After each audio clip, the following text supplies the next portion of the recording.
we proceed, one thing I do want to share is the analogy of the warehouse, where our minds and what we put into our minds, our thoughts, our beliefs, are like a warehouse. Our mind is the warehouse of our life patterns.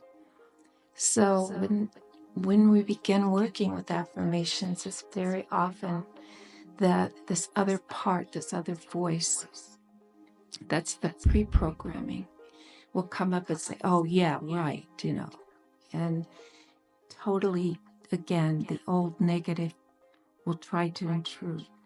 Simply know that you own this warehouse called your mind. And so when those old negative thoughts come, you simply say, leave. You have no access here. And by the way, all the other previous messages, like the negative that you've said, and just take it away from my warehouse. Okay, so I'm deeply grateful for the unlimited blessings in my life. And so it is.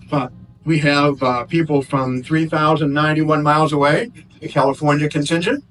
We've got people from Colorado, from Florida, from Texas, from Kansas, from Illinois, from Iowa, all who have come in today. And thank you so much for all the stuff going. When I met her in 1974, 4 months earlier, she had traveled to London.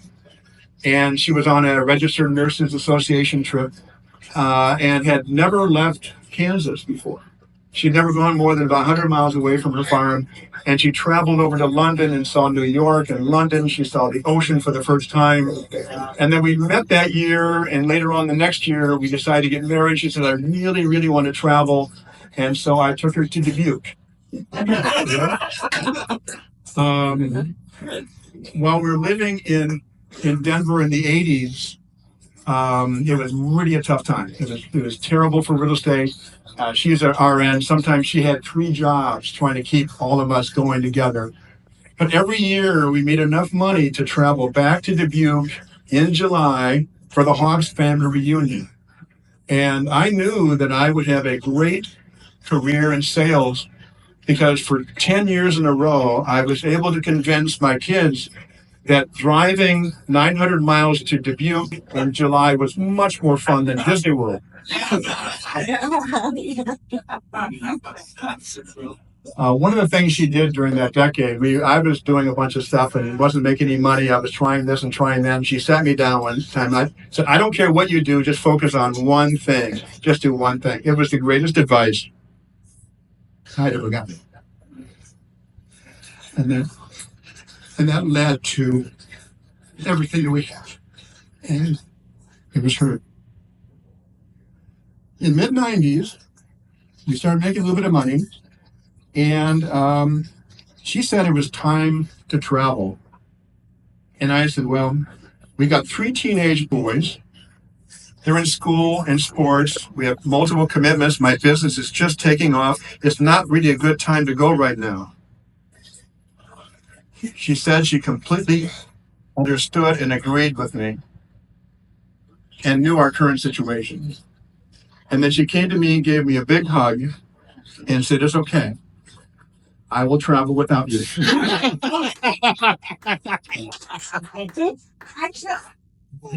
And we're not kidding.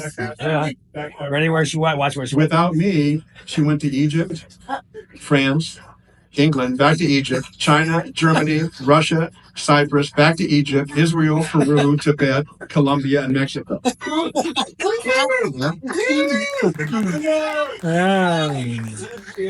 Then we became empty nesters in 2001. She said, okay, you have no more excuses. We're going.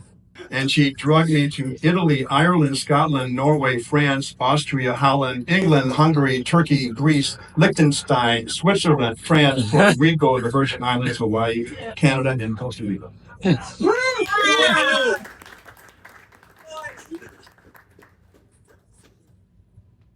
Well, it looks like she's traveling without me again.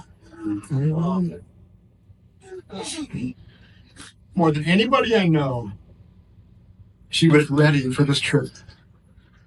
Several people in the room have had conversations with her about this and can agree with me.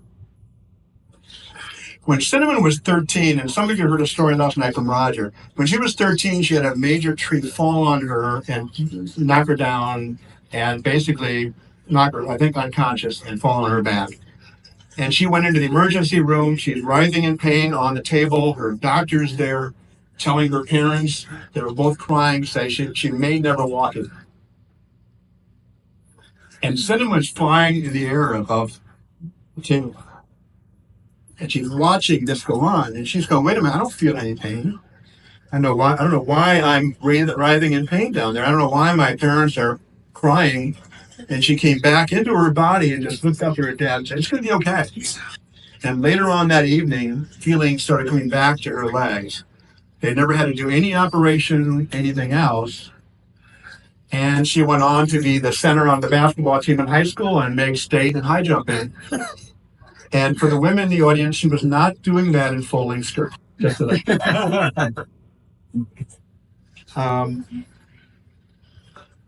so she knew one day she'd be off to another great adventure. And the John Denver song, that we're from Colorado, is she's going home to a place she's never been before.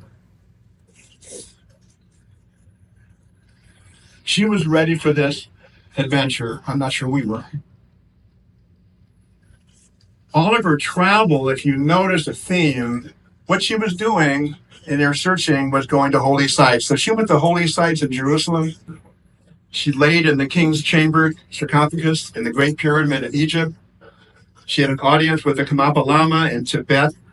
She went to the Sistine Chapel, the Hill of Tara, Stonehenge, and Machu Picchu, always looking at the different places in the world. Did you know that when she went to Russia, she was part of a team that was teaching spirituality to the Russians after the USSR crumbled and they were opened up things for religion? I happened to find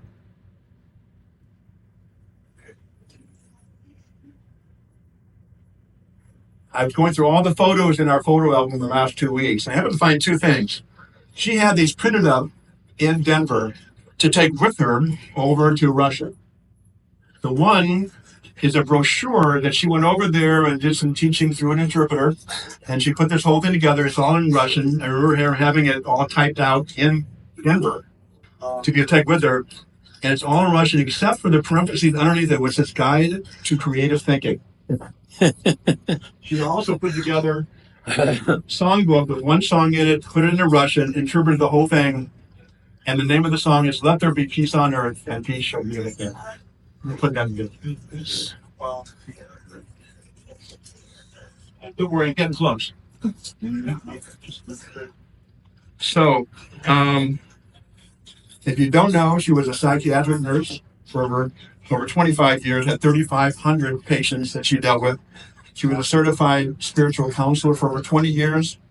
One of the things I just mentioned was when she was in Egypt, her friend Hannah was a tour guide. She got Cinnamon to go into the king's chamber in the Great Pyramid by herself. She could lay down in the black granite sarcophagus and meditate for 15 minutes with no one else there. She probably didn't tell you that that evening they went to the casino. She won over $5,000 on a 50-cent machine.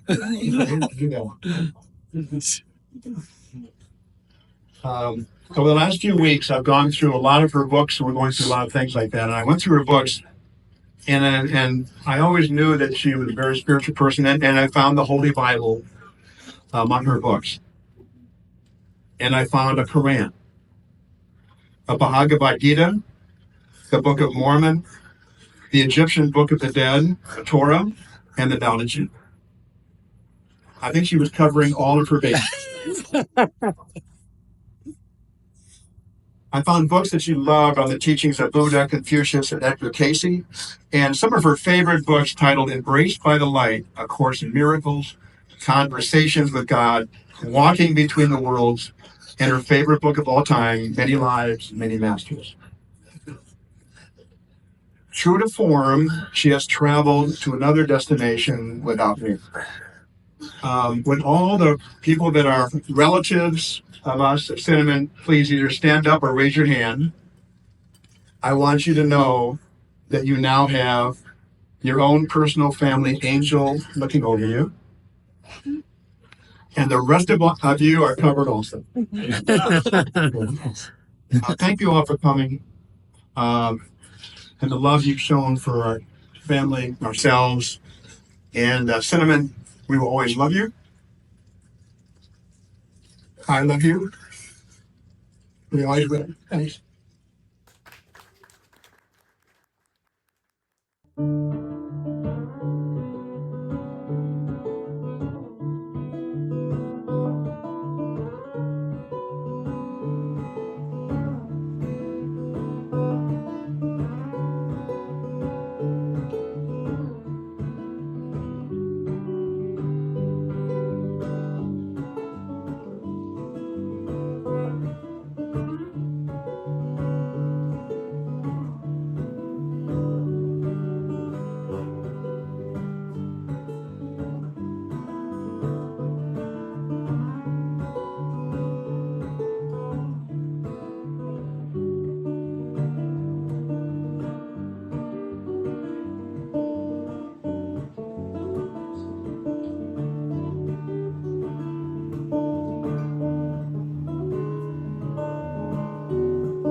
And what I wanted to do right now is actually ask the grandchildren to come forward because I have a special gift that Cynthia and I have prepared for you. So, Ace, Ash, and Ryan, Anna, Ella, Claire, Isaac, burning candles, okay?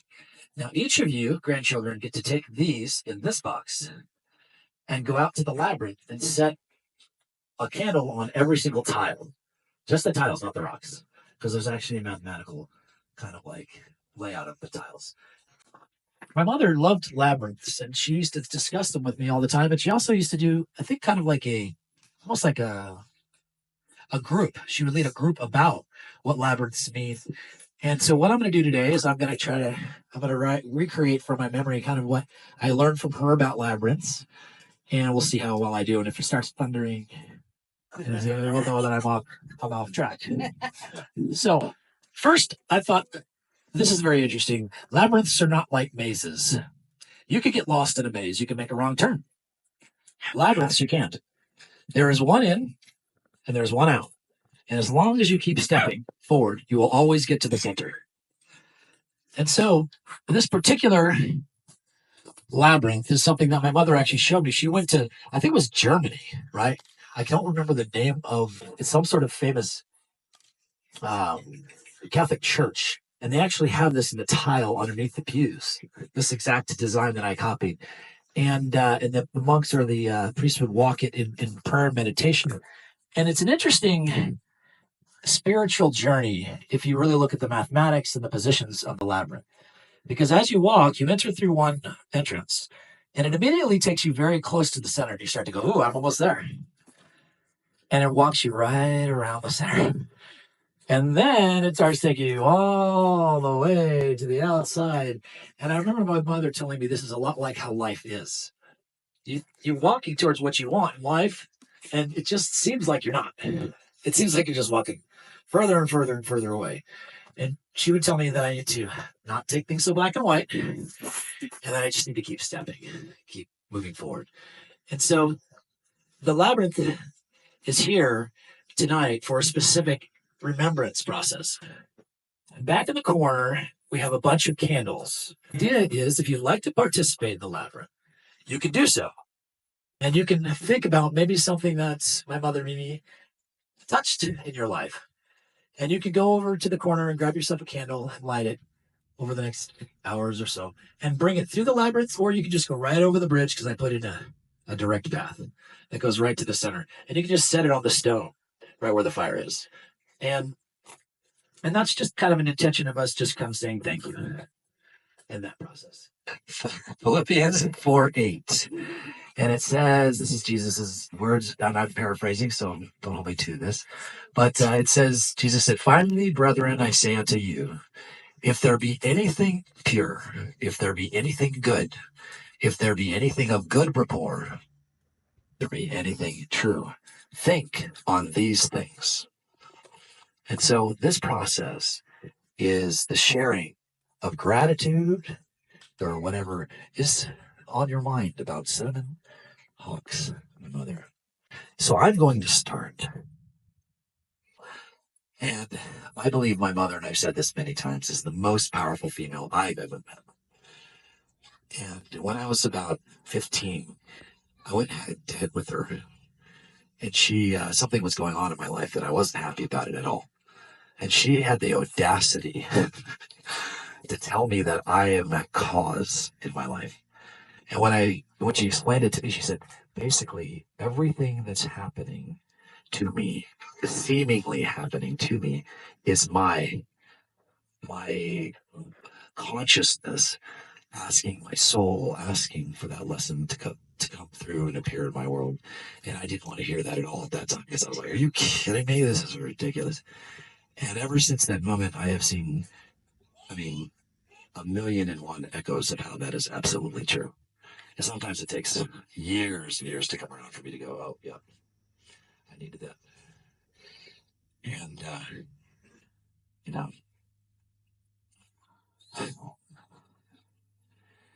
yeah. And she goes straight to God whenever there's a bump.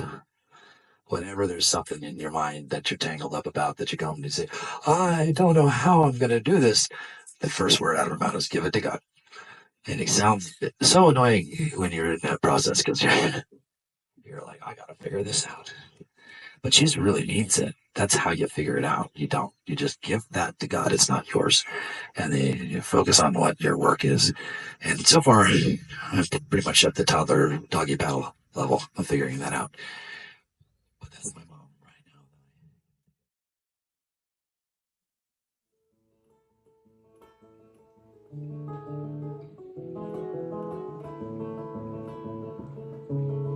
Affirmations are tools used to change belief systems.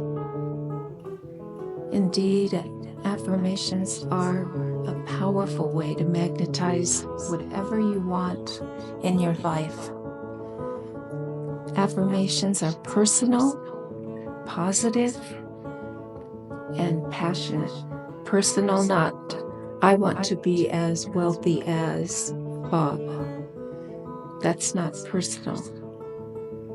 I choose wealth. That's personal.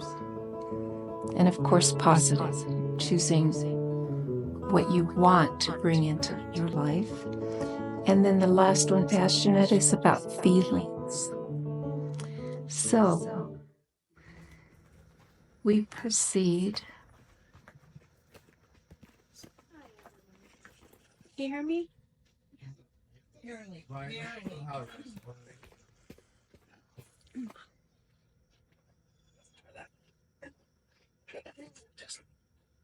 Testing.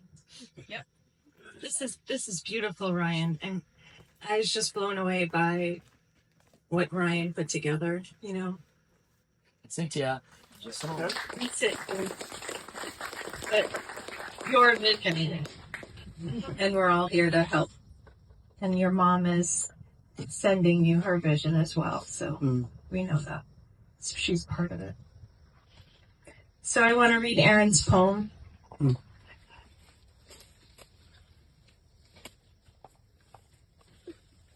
Which I think Cinnamon also inspired and sent to him. And it's one of my favorites. So it's called Love and Light.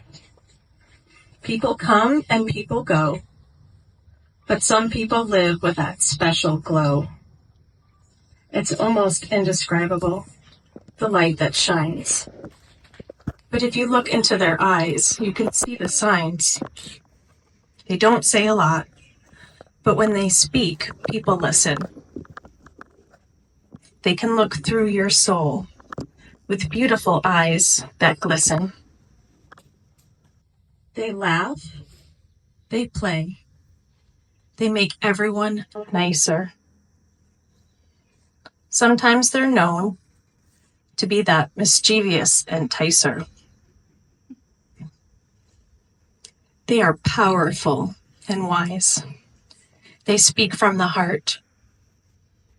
They make the art of giving and living a true work of art.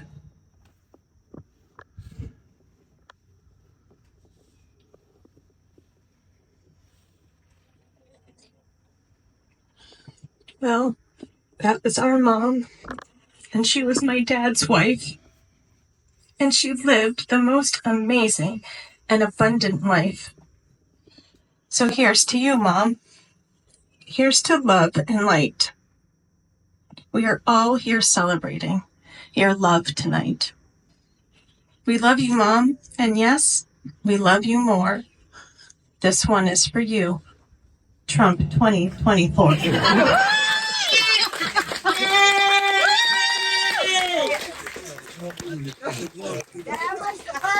Now,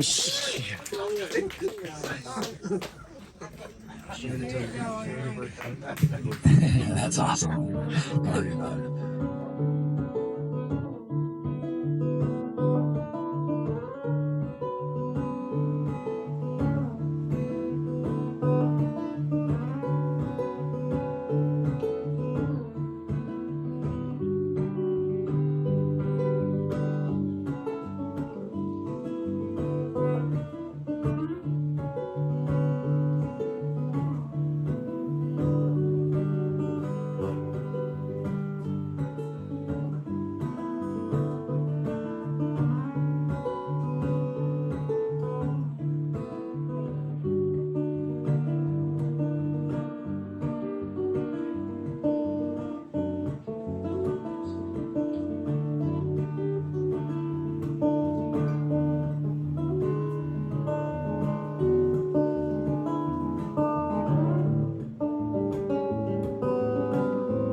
all things work together for good for those that love and serve.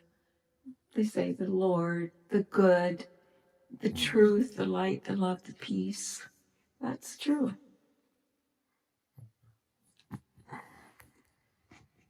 This is my mom. This is Cinnamon Hawks Unplugged.